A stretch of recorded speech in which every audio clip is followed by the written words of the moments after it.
Okay, hello everyone. Welcome back to Woo Can Cook. My name is Wesley. This is a show where we are slowly cooking away through all of the things from my childhood. Today we're doing a Filipino dish called Pancit. Most Filipino folks that you probably know have had Pancit. But it's one of those dishes where it's done in so many different fashions, in so many different ways, that there's not really one single way to do it anymore. Because it's sort of like the one dish that everyone's mother does a little bit differently. So the version that we're going off of today is based off of a recipe that I wrote and published up on the Woo Can Cook channel, which is over on YouTube, where a lot of folks are already watching and also concurrently live streaming. That version is loosely based off of basically what a bunch of Filipino people told me to put in this recipe. And what I discovered when I asked what should go in a pancit is that there's not one thing that goes in a pancit. It's just pretty much whatever you've got.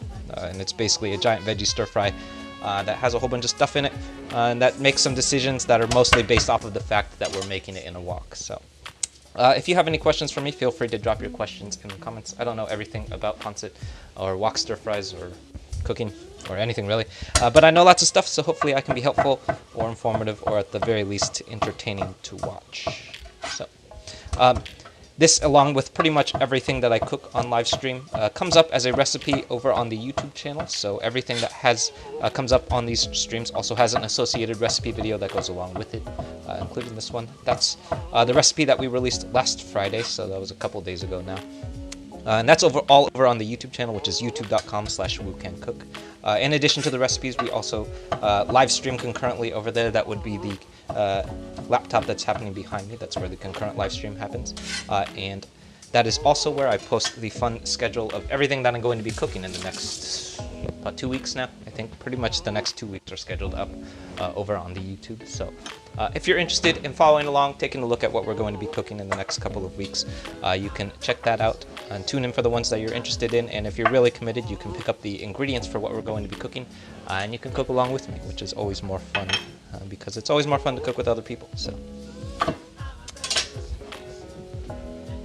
Alright, so as with many recipes that I do, pretty much every savory Asian recipe that I have ever written, I'm starting off with 4 crushed and minced cloves of garlic, followed by some finely minced ginger. So the reason that we start off with ginger and garlic so frequently is not because everything needs to taste like ginger and garlic, although that is pretty common flavor palette in a lot of Asian cuisines. It's because that they tend to be the 2 basic elements of umami. So when we start with ginger and garlic, it's sort of like building a foundation for the house that you're going to start building on top of. So if you don't establish your baseline levels of umami, then you won't really have a nice castle to build on top of. So very frequently you will see me at the start of almost every stream crushing and mincing some garlic, followed by finely mincing some ginger. And these end up being the 2 aromatic elements that go into our wok very first, and sort of bloom first. So we toss them in first until they become fragrant, and then we start stacking stuff on top of it. So that's sort of like one of the key fundamental qualities of wok cooking, which you will find comes up a lot. So if you've ever been in an Asian market and you see people buying huge quantities of ginger or garlic, or both, or if you've ever been to like your friend's house or your Asian friend's house and you notice that they have an enormous amount of ginger and garlic, that's because it goes in almost every recipe. So.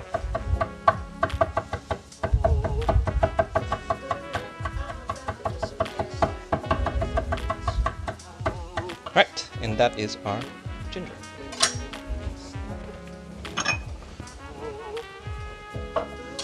So we're going to set these aside, and these are going to be the first 2 things that go into our wok right after we start cooking.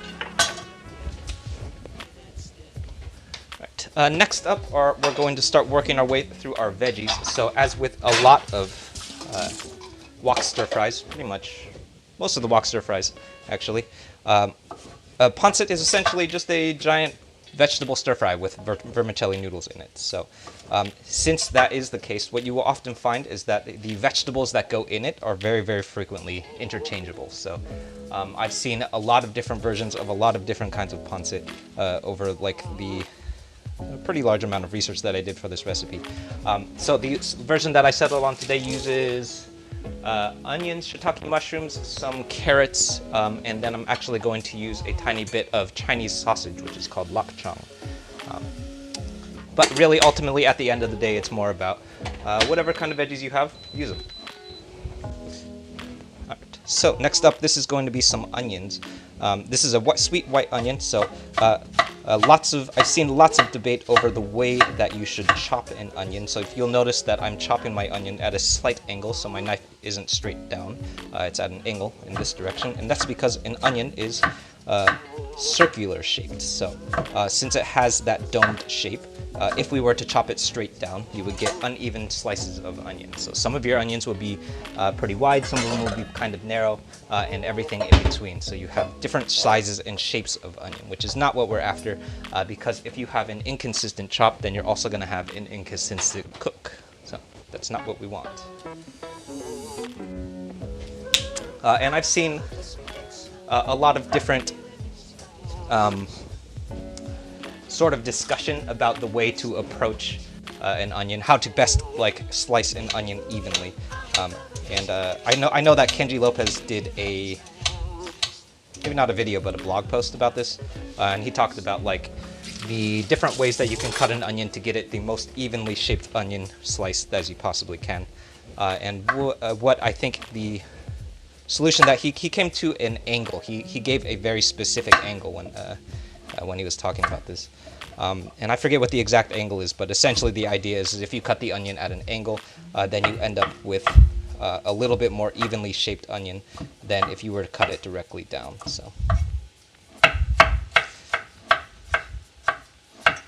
Next up, I'm doing some carrots here. So if we were really committed, probably the best thing to do would be a julienne cut. I honestly just don't feel like doing a julienne cut today. So today I'm just doing some planks, which is similar size and shape, but a little bit less work. So, but if you're really committed, julienne cut is probably the best thing. Did I go to culinary school? I did not. I went to music school, so I studied music at at UC Berkeley, over here in Berkeley, California.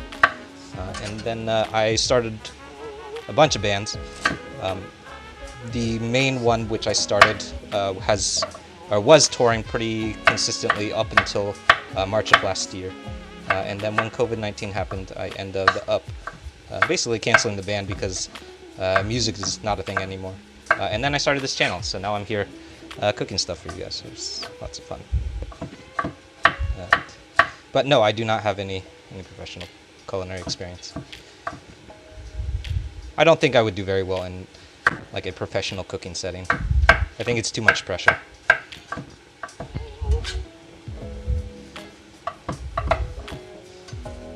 Do I play an instrument? Yeah, I play lots of instruments. So since COVID-19 started, I started producing beats a lot. So that's basically like the only kind of music that you can still do during like a quarantine, because most of the time when you're playing live music or when you're playing music or even writing music, that stuff, it has to happen in person. So if it's not happening in person, then it kind of doesn't really work. So I have started doing pretty much the only kind of music that you can do without like other people, which is basically producing beats. And that is like all of the music that you hear under the voiceover of these streams, and pretty much everything that happens in recipe videos too. It's all beats that I've produced, which is called produced under the I guess the YouTube and Spotify handle Woo Cooks Beats. So that's all up on YouTube and Spotify. That's also, I think it's at the, if you're watching on Reddit, it's the thing that's at the bottom of the screen. Oh, it's on YouTube too. So that's Woo Cooks Beats, and then the Woo Can Cook channel where the recipes live are youtube.com/WooCanCook. Yeah, and then both of them are on Spotify. So on Spotify it's Woo Cooks Beats, and the band is called Trace Repeat. Although Trace Repeat hasn't done a whole lot in the last, basically in the last year. It's a tough time to be in a band right now because there's nothing happening. Music is not happening at all. Live music is canceled basically. You hate cutting carrots, yeah, totally. I was saying earlier that if you're really committed, probably the best chop for this would be a julienne cut. which is going to be a little bit finer. So basically a julienne cut is a plank, but you start slicing it a little bit finer. So this is a plank. Julienne cut would be more like this. So that is the difference. The main reason that I'm not doing a julienne cut today is because I just don't feel like it. It's more work than I want to do, and you're probably not going to taste the difference anyway. But since we are pairing it with a vermicelli rice noodle, the julienne cut would probably be closer in like size and shape to the rice noodle, which would be a little bit more appropriate, but it'll be fine. All right. Cool. Hello to everyone just joining. My name is Wesley. This is Woo Can Cook. Today we're doing a Filipino wok stir fry that's called Pancit. If you have any Filipino friends, probably most of your Filipino friends at some point have had Pancit. Most of the time they've probably had their mom's Pancit or maybe their grandma's Pancit or something like that.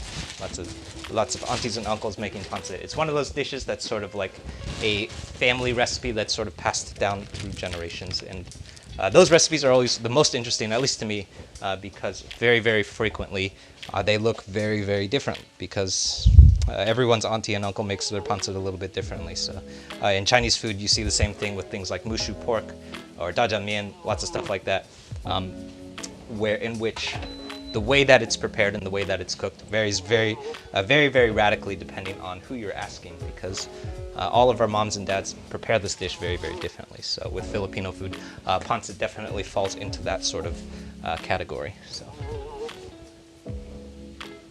Relevant excuse. Yes, your comment is viewable. At least it is to me. Hopefully it's viewable to everyone else.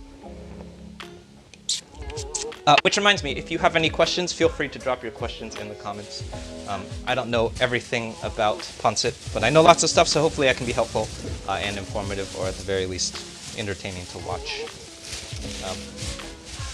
Next up, I'm using, this is a bit of Napa cabbage, which is looking pretty old, so I'm going to start peeling stuff off. Otherwise, in general, though, Napa cabbage has a pretty long shelf life, so you can generally keep this dish for a good while. As with pretty much everything that I cook on these streams, this Pancit recipe has a associated recipe video that goes along with it. Those recipe videos, they always live over on my YouTube channel, so if you aren't already watching on YouTube, some folks are already watching over on YouTube too. But if you haven't checked that out already, that all lives over on the YouTube channel, so all of the recipes, that's over on YouTube. And that's at youtube.com/woocancook, so if you're watching on Reddit, that would be the YouTube channel at the bottom of the screen.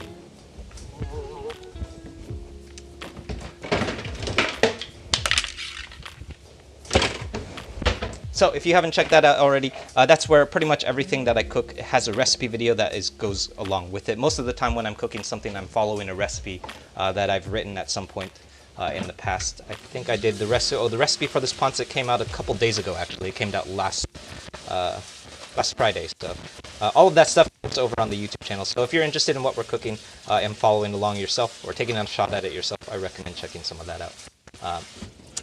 We have new recipe videos. Those come out every Friday, and then every Tuesday and Thursday at 6:30 and Wednesdays at 6 o'clock we're doing live streams, and then every Friday new recipe videos. Mangoberry, yes, Mr. Mangoberry, that is the YouTube channel. Thank you for posting that. So that's over at youtube.com/woocancook, and I know lots of folks already watching over on YouTube too. So in addition to the recipe videos, that's also where we can currently live stream. So all of the schedule of everything that I cook lives over on YouTube, so if you want to follow along and know ahead of time what I'm going to be cooking, you can take a look and tune in for the ones that you're interested in. But yes, every Friday, sorry, I'm getting distracted. Every Friday there's a new recipe video that comes up over on the YouTube channel. Most of the time they are based off of something that I've been doing a series on. I have a couple series that have been going over the last couple of weeks now. There's one series that's based off of Chinese American food, in which we've been reproducing a lot of Chinese American classics. So reproducing a lot of stuff from the Panda Express menu and the P.F. Chang's menu, stuff like that. Sort of deconstructing Chinese American food and seeing what the American qualities of it are, and then removing those American qualities and seeing what it looks like when you reconstruct something like General Tso's chicken or honey sesame chicken, but without all of the American qualities. So that's one of the series. Another series that we've been doing is reproducing a lot of the food from Bay Area restaurants. So there is a new pad see ew recipe that just came out a couple weeks ago that lives over on YouTube. That's based off of a restaurant here in Oakland called Nicha Thai. I just finished doing another video that's coming out soon that's based off of a dim sum restaurant here in Oakland called Ming's Tasty. So lots of stuff like that coming up soon.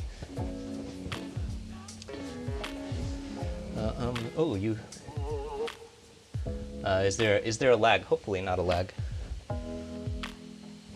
I think the lag is dependent on a couple of things, but I think the YouTube channel doesn't have as much of a lag as the Reddit channel. Chopped grass, yes. So that was Napa cabbage, actually. Sorry, I should be keeping up.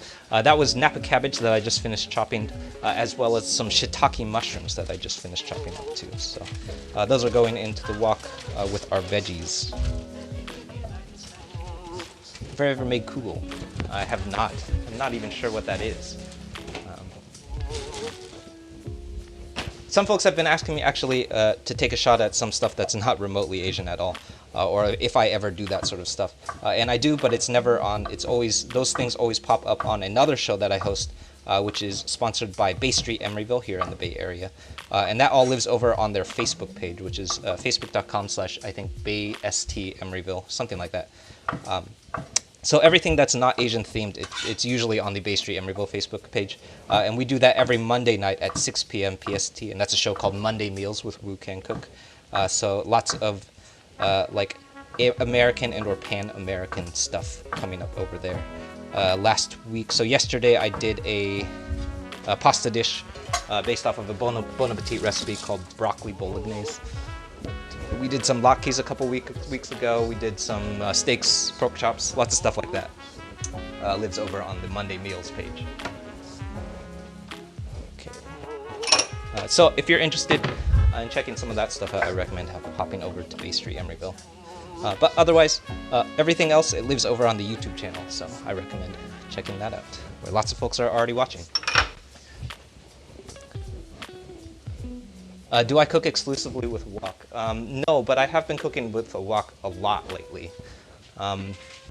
There are definitely, I don't cook with a wok when I'm not doing Chinese stuff. So basically for the Monday Meals show, I don't ever use a wok for that. But I also do lots of Asian stuff that doesn't use a wok. And what I'm thinking of off the top actually is a crispy fried rice that I like doing a lot. And I have definitely live streamed the crispy fried rice a bunch of times. And I have gotten in the habit of doing the crispy fried rice stuff, or anything that has like the idea or theme of crispiness, in a cast iron skillet, which I think works a little bit better because it has really, really high heat retention, so it makes it really, really appropriate for searing stuff. So yes, I do use a wok a lot. I would say about like 90% of everything that I cook that's Asian probably happens in a wok. But very, very frequently I use a cast iron skillet in lieu of a wok because it is a little bit more appropriate for stuff that you're not going to move around a lot. So like fried rice, for example, if you're trying to get it really, really crispy, it's not going to really, fried rice is not going to get crispy in a wok because a wok is not going to have super high heat retention. But it will get really, really crispy in a cast iron skillet because cast iron skillets have really, really high heat retention and can stay hot on their own no matter how much stuff you put in it. So it works really great if you're making a fried rice and want to develop some nice crispiness to it. So that's the main thing that I'm thinking of right now when I make Asian food and I don't use a wok.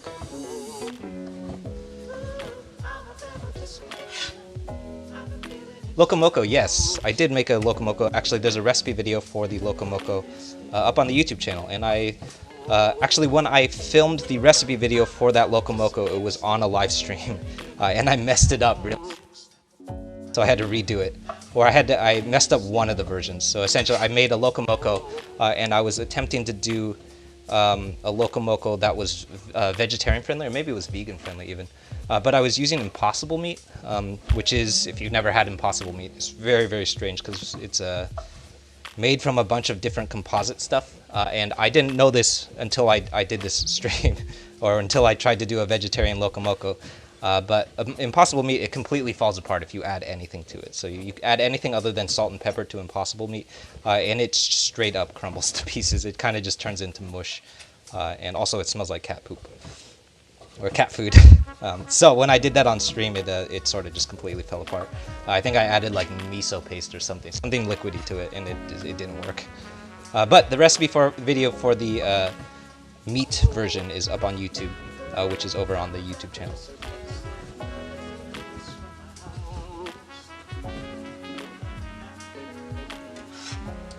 You learn so much from these streams. That's cool. Yeah, I'm glad that folks learn stuff. I have fun streaming for you guys. It's super fun cooking on stream and talking to folks.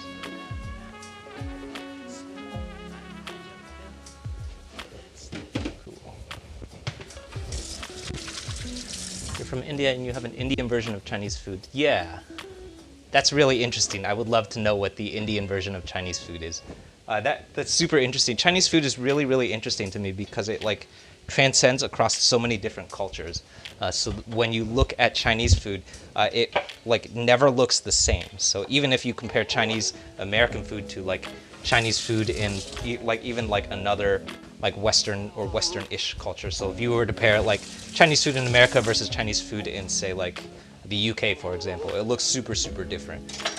And none of it looks like what authentic Chinese food is. So it's really, really interesting. It's this food culture that kind of has crossed across so many different borders and ends up looking super different every time that it arrives in some of these places. So the series that you're referring to is a series that I've been doing, reproducing like Chinese American foods. So mainly like a lot of P.F. Chang's, Panda Express, stuff like that. And kind of taking a look at what that stuff looks like, what happened to Chinese food when it came to America, and what were Chinese people doing? How were they adjusting the things that they were cooking to accommodate for the American people that they were cooking for? So, super interesting for sure. Do I live stream on YouTube and Reddit at the same time? I do, yes. So Danny, yes, we do live streaming concurrently on both platforms. So lots of times, the folks who are following on YouTube are generally folks that generally find us on Reddit first, or have like caught one of the Reddit streams at some point. So. All right, so next up, this is some chicken thigh that I'm doing a very, very quick marinade on. There's nothing super special about our marinade. This is just 4 tablespoons of soy sauce and a pinch of kosher salt. And if we're really committed, we would probably want to let this marinate for maybe 30 minutes. I'm probably not going to let that happen because I'm hungry and I don't want to wait that long. But for marinades, generally at least 15 minutes to an hour. All right. Next up, I'm going to do some vermicelli rice noodles. So I've had conversations with a whole bunch of Filipino friends about how to prepare the vermicelli, or in more traditional cases, the bihon rice noodles that coat in a pancit. And some folks have told me to soak it in cold water. Some folks have told me to flash blanch it in hot water. Some folks have even told me that it should just go straight into the wok raw.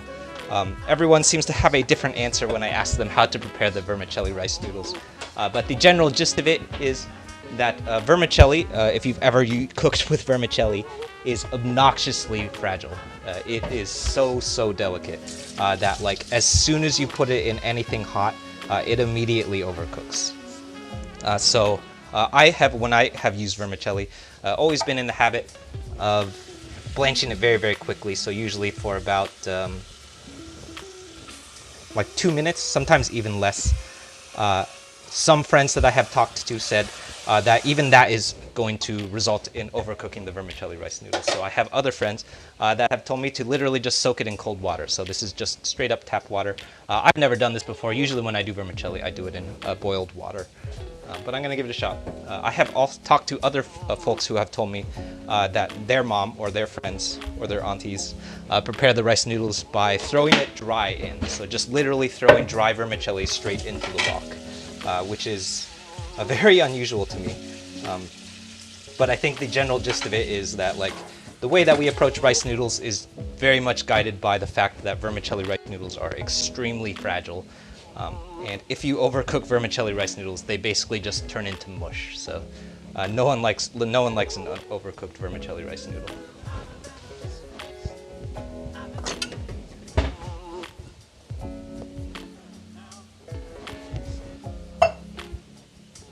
Cool. Chinese food in Beijing, yeah. Beijing is one of like the food capitals of the world, I feel like. That and Taiwan. I feel like Taiwan is one of the food capitals of the world. Like that's definitely, I feel like Taiwan invented the concept of food tourism, or like going to a place just to eat stuff. All right, so next up I'm going to put together the sauce for my pancit. So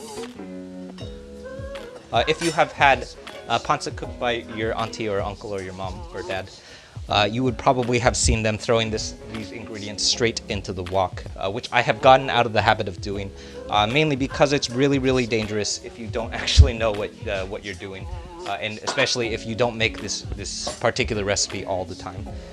So I've generally gotten in the habit when I do wok stir fries of doing my sauces off heat beforehand, and that kind of gives me the opportunity to make quick adjustments, add things like salt or pepper or like any like last minute adjustments that I want to make. I can do that because it's off heat. So if we were doing it straight into the wok, it would be a little bit more difficult and challenging to make adjustments.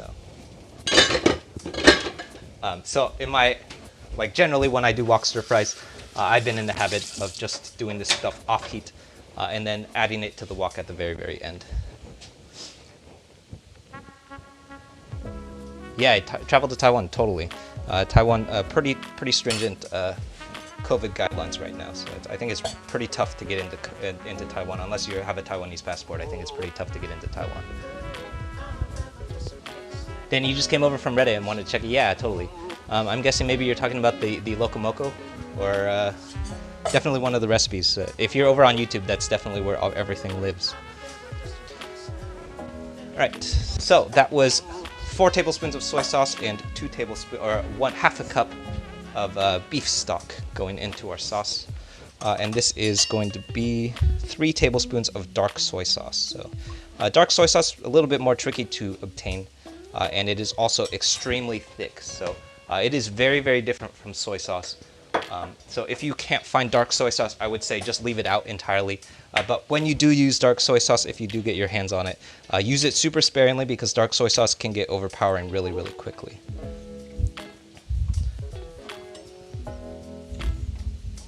All right, next up, this is 5 tablespoons of fish sauce, which is a little bit excessive. But I think that the fish sauce in a pancit is really, really critical, so I'm going to use quite a bit of it. This is a pinch of kosher salt, and then the last thing that we're adding is 2 tablespoons of sambal olek. So I went back and forth on various different kinds of heat to use in this pancit.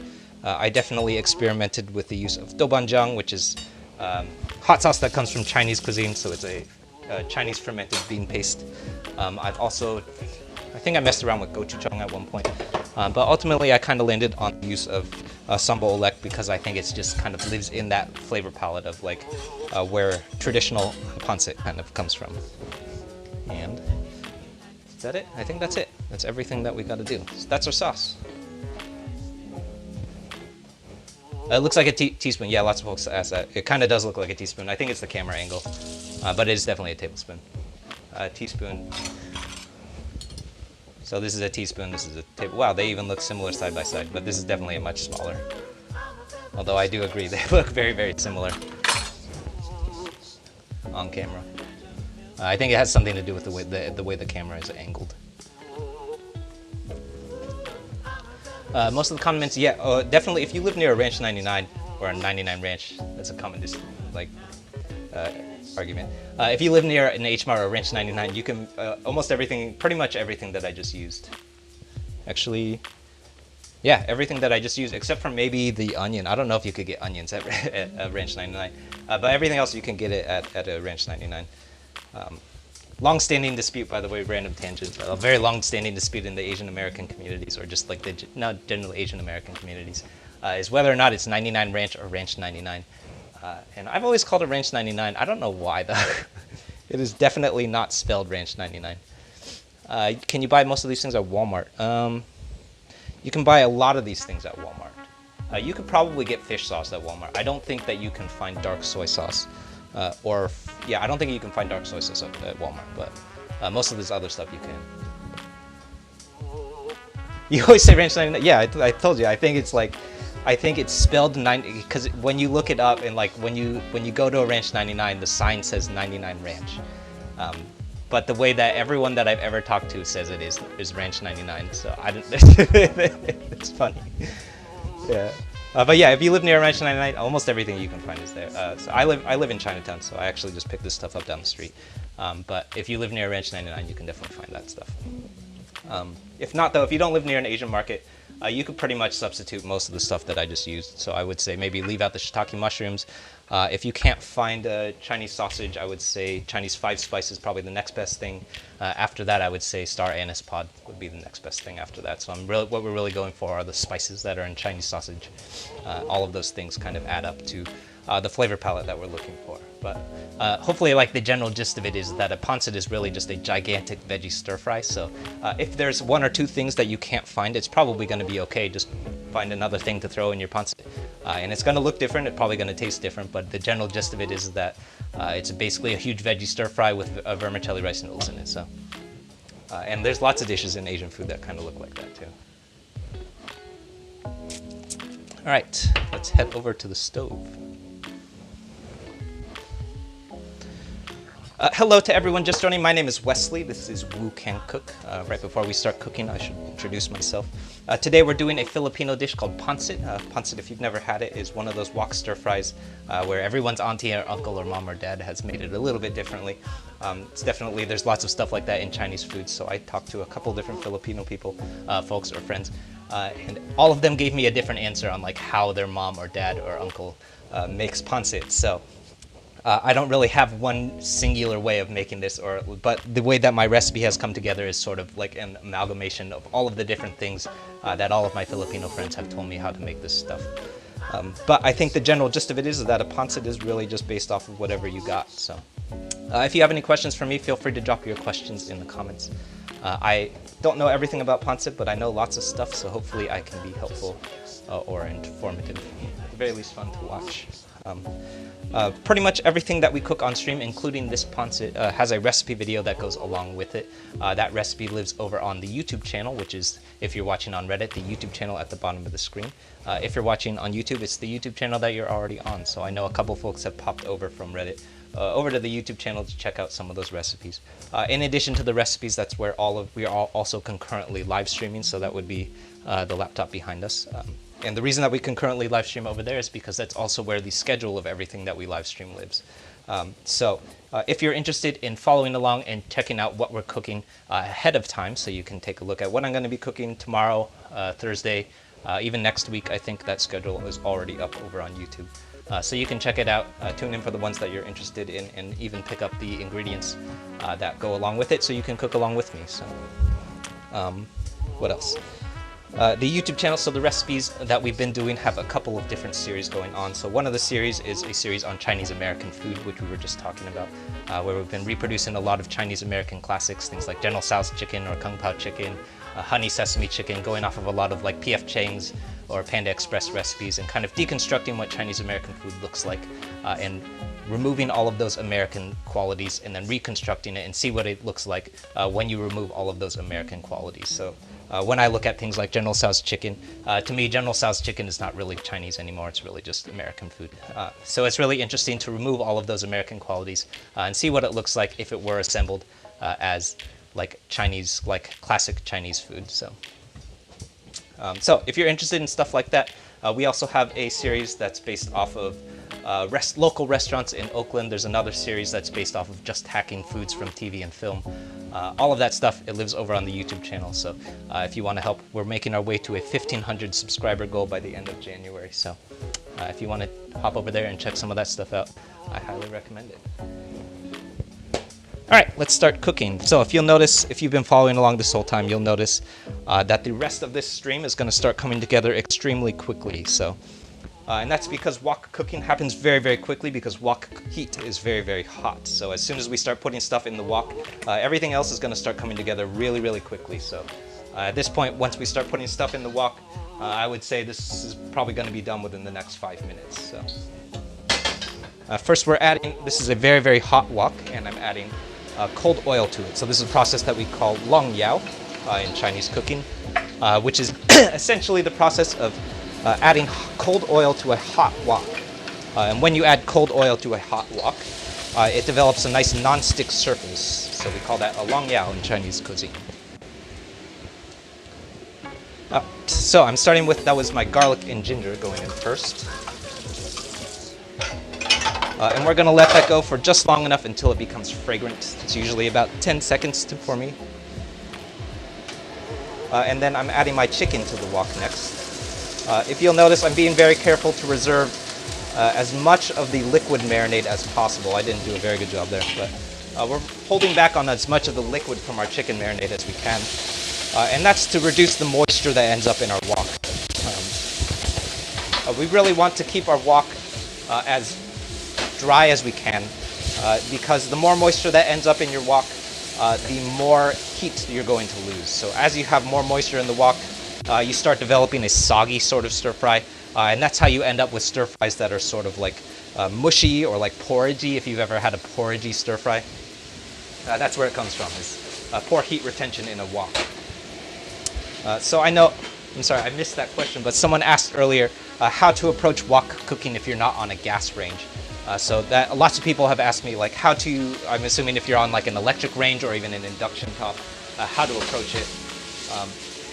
The real trick about it is it's not necessarily about having height or like having super, super high heats. It's more about just having this stove that gets as hot as you can get it, and then navigating how much stuff ends up in your wok at once. So in our case, we want to be very careful, since we're not on a restaurant burner that has huge amounts of heat coming through. We want to be very careful not to throw too much stuff in the wok at one time, because if you throw too many things in a wok, and what you'll notice is all of the heat starts dropping as more stuff enters the wok. So at some point, eventually, what will happen is if you overload a wok, all of the heat will eventually disappear. And then once you have very, very low heats in a wok, that's where you get into that world of like soupy and mushy stir fries. So if you're on an electric range, it's very simple. It's a process that we call batch cooking, which is something that I'm actually going to be doing right now. Is we're going to add ingredients to the wok, and then we're going to flash cook them on a really, really high heats. So this is our chicken that we're flash cooking right now. And then what we're going to do is we're going to pull it out of the wok right before it's done cooking. And then we're going to cook our next ingredients. So, and that sort of process, it allows us to cook everything on that really, really high wok heat without having a lot of heat loss in the wok. Yes. Jeremiah asked if I would suggest a flat bottom wok. I would definitely say, like, especially if you're new to wok cooking, if you've never used a wok before, in general, even if you're on a gas range, I would recommend going with a flat bottom wok, because it's going to be a little bit more similar to the way that it's going to be a little bit more similar to the way that a standard like stir fry or frying pan looks. So if you've ever used like a flat bottom frying pan, it's going to feel a little bit more similar to what a flat bottom frying pan will look like. So you'll be like in a more familiar world. But definitely if you're on an electric range, I've found, or I've heard at least, I haven't cooked on an electric range in a long time, but I've heard that flat bottom woks work a little bit better for electric ranges. I know actually one of the only guys that I've ever seen successfully cook on a flat bottom wok, on a electric top, is actually Martin Yan, who's the guy who hosts the show Yan Can Cook, which is what this channel is based off of. And I know that Martin Yan uses a flat bottom wok when he cooks on a electric range. And I saw him do it on TV. He was cooking on TV, on live TV, on an electric range, using a wok, and he was using a flat bottom wok, I think. But also one of the only guys that I've ever seen attempt that on like live TV. It's very daring. What are we cooking? Yeah, it's a Filipino dish called Pancit. So Pancit is essentially a big veggie stir fry that uses vermicelli rice noodles. So if you've ever had, there's a couple dishes that it reminds me of. If you've ever had the Korean japchae, it's very similar to that, except japchae uses potato glass noodles, and it has a couple other things in it. Japchae has a bulgogi, or like barbecue beef in it. It reminds me a lot of a mushu pork in Chinese food. It also reminds me a little bit of a pad thai in Thai food too. So all of these things very similar in concept. Is essentially like a bunch of protein and vegetables stir-fried with some amount of noodles. So in Filipino food, we call it a pancit. Very interesting. All right, so if you noticed, if you've been following along, what I just did is we flash cooked our chicken, and then I removed it. So that's very important. This is a process that we call batch cooking.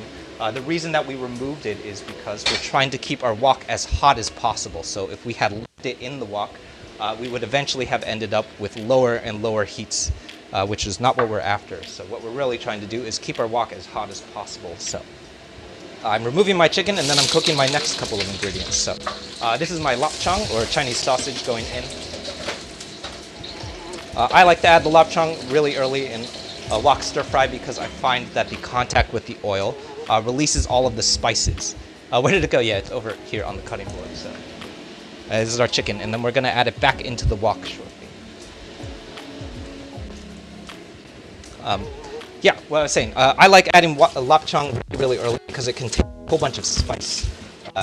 So I'm not positive, but I'm pretty sure lapchang contains most of the primary spices that go into Chinese 5-spice. So I like adding it really early because it releases all of those spices. Next up, I'm adding my veggies. So that's my onions and my carrots going in first. Both of these veggies are very, very hearty. So we want to give it a little bit of a head start before our cabbage, because our cabbage is going to release a bunch of moisture. So we want to use that high heat to kind of cook off some of the moisture from our veggies. Uh-oh, connection lost. Yeah, it said the connection got unstable, but I think it came back. Hopefully you can still see it.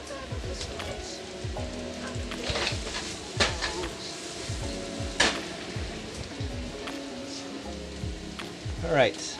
Also, yeah, if the connection crashes, also I'm pretty sure we're going to lose some folks because there's only 6 minutes of airtime left. But if I do lose you, we are also concurrently live streaming over on YouTube, which is the stream that's happening behind me. So if I do lose everyone on Reddit, feel free to pop over to the YouTube channel and stick with us while we finish this up. All right, that's looking pretty good. Next up, I'm going to add my cabbage to the mix. That looks like a lot of cabbage, but I promise that it's actually not. Cabbage is visually misleading because cabbage is mostly water. So when you add cabbage, very similar to the way that when you add onions to a wok, they are going to lose a lot of volume as soon as it becomes in contact with that heat. It will probably drop to like about half that size, maybe even more. Because cabbage is filled with water. So as it starts cooking and that water starts releasing, the volume and size of that wok, or of our cabbage, is going to start reducing very, very quickly.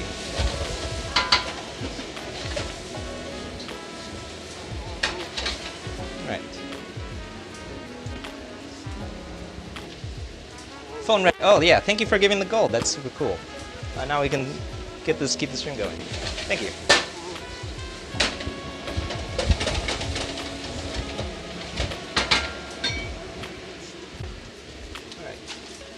Ooh, let's show this. While that's going, that might take maybe another minute. But while that's going, I want to really quickly show you guys what's happening with our vermicelli rice noodles. So this is the rice noodles that we started soaking a couple, maybe 10 minutes ago. This is not boiled water. This is literally just cold tap water that I've been soaking these rice noodles in. And if you'll notice that the noodles are pretty much cooked already, because they're essentially just rehydrated in cold water. We don't really need heat in order to make these things cook. It pretty much will rehydrate in just plain old water. So that is really interesting. I've actually never tried to do that with vermicelli. But if you've ever cooked with vermicelli before, you know that it is obnoxiously fragile. Vermicelli will overcook so quickly in water. I think usually when I blanch this stuff, I blanch it for under a minute, maybe. So doing it with cold water, really, really useful. And I just soaked that for maybe about 10 minutes, and it will come up to a nice tender noodle.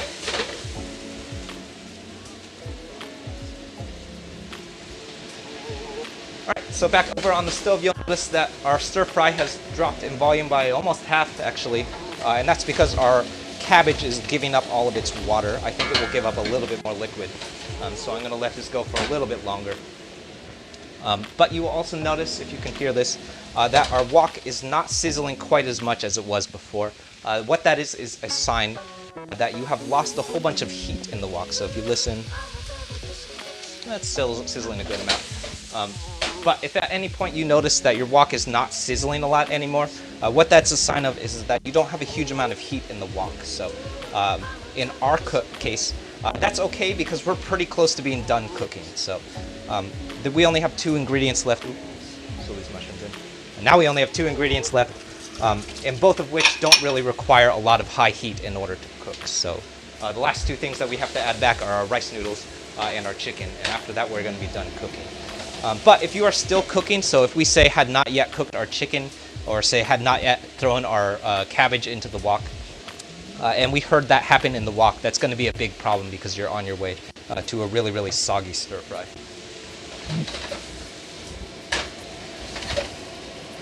Alright, so I'm adding my chicken back to the wok. I'm actually going to hold back on some of this sauce, or I guess like part of it is marinade, part of it is fat. So there's some liquid in the marinade bowl here. I'm holding back on some of this stuff. I added some of it because most of what this is fat. So most of what that is just chicken fat. But I'm holding back on most of it because it's just going to contribute to creating kind of a soupy stir fry. So I want to hold back on that moisture as much as I can. And last up are our rice noodles going in.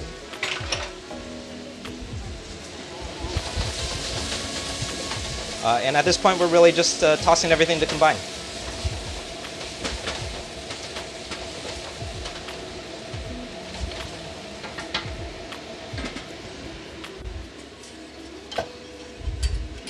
Alright, so I'm going to start adding my sauce. I have gotten in the habit especially doing noodle stir fries, have gotten in the habit of reserving as much, maybe as much as like half of the sauce from the stir fry when I add it in at this point, and that's to make sure that we don't over season. So I'm going to add maybe half, and add a little bit more, and then reserve the last bit. And if you need it, add it. But if you don't need it, don't feel bad about throwing that out. Because in a wok stir fry, you can absolutely overcook.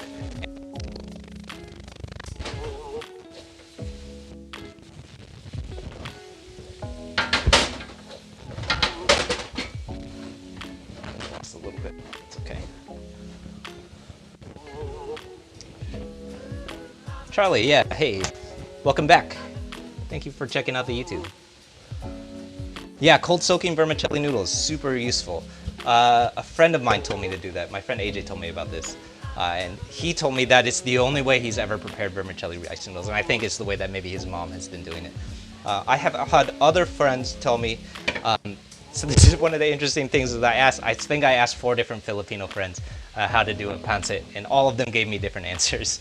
But I had another friend that told me that they don't soak the noodles at all. They just throw dry rice noodles straight into the wok, and then throw the sauce in on top of that. And that sauce cooks the noodles in the wok, which I thought was super interesting, and I never have attempted that, so maybe I'll try that next. But so far, though, dry rice noodles has been working pretty well for me.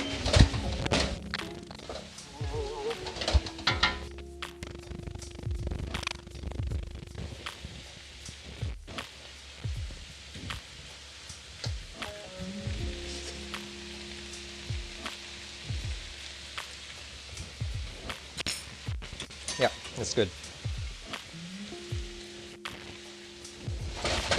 I'm adding a little bit more sauce. I'm still not going to use all of it, but I'm adding a little bit more here.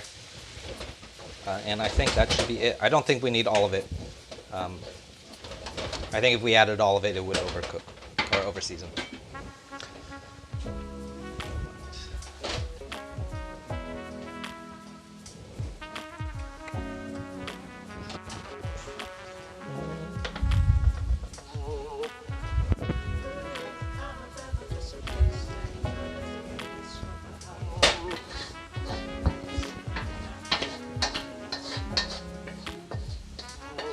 right, so I wasn't timing it, but I think that maybe everything in the wok happened in maybe 5 minutes, maybe a little bit more than that. But you'll notice that wok stir fries, once it hits the wok, happens really, really fast. Oh no.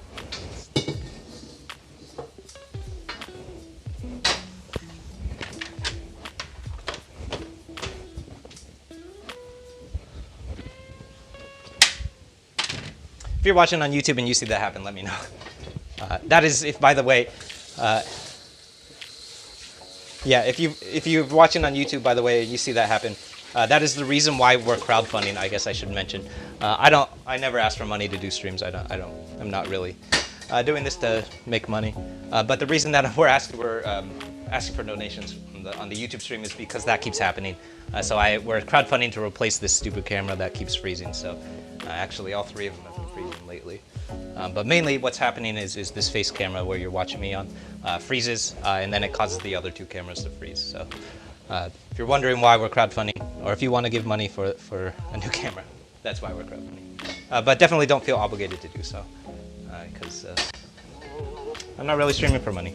I don't need to do that. All right, very important last step, and I've started saying this at the end of pretty much every time that I use a wok.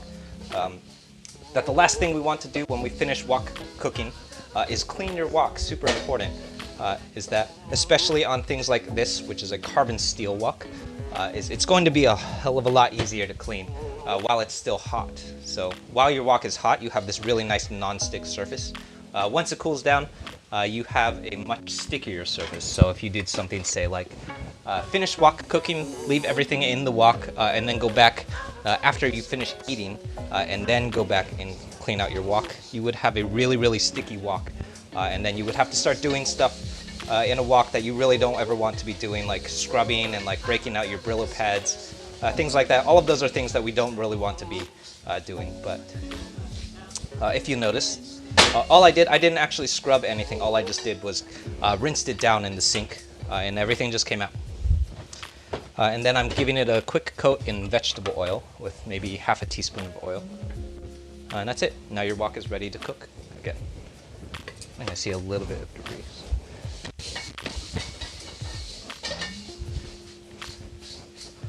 Very important, also remember to season the bottom of your woks, and that's going to keep it from rusting. Oops, I was on the wrong camera. No. All right. Yeah, Wingman's love it. Yeah, thank you. Thank you for telling me about the cutting board. That's definitely super frustrating. I hate that when that happens. All right, so that is my pancit. I'm going to serve this.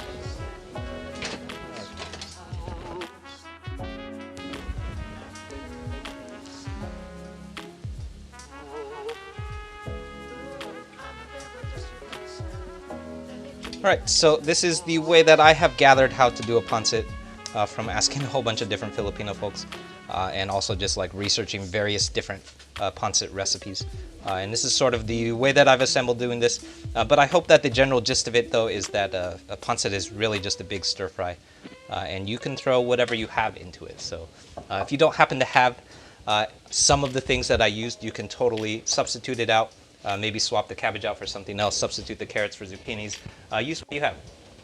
And I really hope, especially for the folks who have followed these streams before, that the general gist of and takeaway of everything that I cook is that the general gist of wok stir frying is improvisation. So if you don't have some of these things, probably at the start of most of these streams, I will tell you what some of the essential ingredients are. So I don't think that you can make a pancit without rice noodles, but if you have vermicelli rice noodles, pretty much everything else you can substitute. So, okay. No sympathy, yeah, welcome back, by the way, no sympathy for the disease. Yeah, I think that's it. Thank you everyone for tuning in. My name is Wesley, this is Woo Can Cook. If you have any questions for me, feel free to drop your questions in the chat. I know I probably missed some of those questions. Lots of times I'll miss questions because I'm facing the stove, and I just won't see everything come in. So if I missed a question, feel free to repeat it. Don't feel bad about repeating questions. And I'll do my best to circle back. I'll also be here cleaning up too, so if you are interested in, if I missed your question, feel free to repeat it and I'll be here cleaning up and I can hopefully answer. I'm gonna turn the mic packs off but we'll be stick around and we can listen to some music too. If you haven't already, or if you haven't already hopped over to the YouTube channel, we're working our way to a 1,500 subscriber goal by the end of January. So if you want to help us make our 1,500 subscriber goal, that would be super helpful. But only do if you're interested in subscribing in the content that we're releasing. If you're not interested, don't subscribe because I don't want to spam you. But over on YouTube is where all of the recipe videos for everything that I cook lives. So pretty much everything that I cook on stream has an associated recipe video that goes along with it. Those always come out on Fridays. So last Friday we released the recipe video for this pancit, and that came out over on the YouTube channel. So the Friday before that was, I think Beijing beef was the last thing that we did, which was adding to our Chinese American series. So we've done a whole bunch of stuff from Panda Express. So we did their Kung Pao chicken, honey sesame chicken, General Tso's chicken, Beijing beef, and then the mushu pork from PF Chang's is coming up soon, and a couple other things too. And that's a really fun series that I've been doing, deconstructing Chinese American cooking, and sort of analyzing what Chinese American food looks like when it's not so American. There's another series that's all based off of hacking recipes from local restaurants here in Oakland and the San Francisco Bay Area. And then there's another one that's entirely based off of hacking recipes or dishes that appear on TV. So essentially Pinyin with Babish, but just for Chinese stuff or Asian stuff in general. So content like that, it's over on YouTube. It's also where the schedule of everything that I stream lives. So if you want to follow along and check out what I'm going to be streaming next, you can check that out too. And there's a whole schedule of everything that we're going to be cooking. So if you were watching on YouTube, you would have known that I was going to be cooking a pancit probably 2 or 3 weeks ago. So that all lives over there. So definitely hop over to YouTube if you're interested in stuff like that. If not, thanks for hanging out and chatting. I'm going to play some music. I'm going to spin some stuff. That's all stuff coming up too. If you have any questions, if I missed any questions, feel free to drop them in the chat. I'll be here doing dishes, but feel free to drop them. All right, thanks everyone. We'll be, we stream every Tuesday and Thursday at 6:30 PST and Wednesdays at 6 p.m. PST. So I'll be here again tomorrow at 6 p.m. PST doing dajamian, I think. I think we're cooking dajamian. So lots of noodles this week. All right, thanks everyone. See you soon.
Come on, burn it up, baby.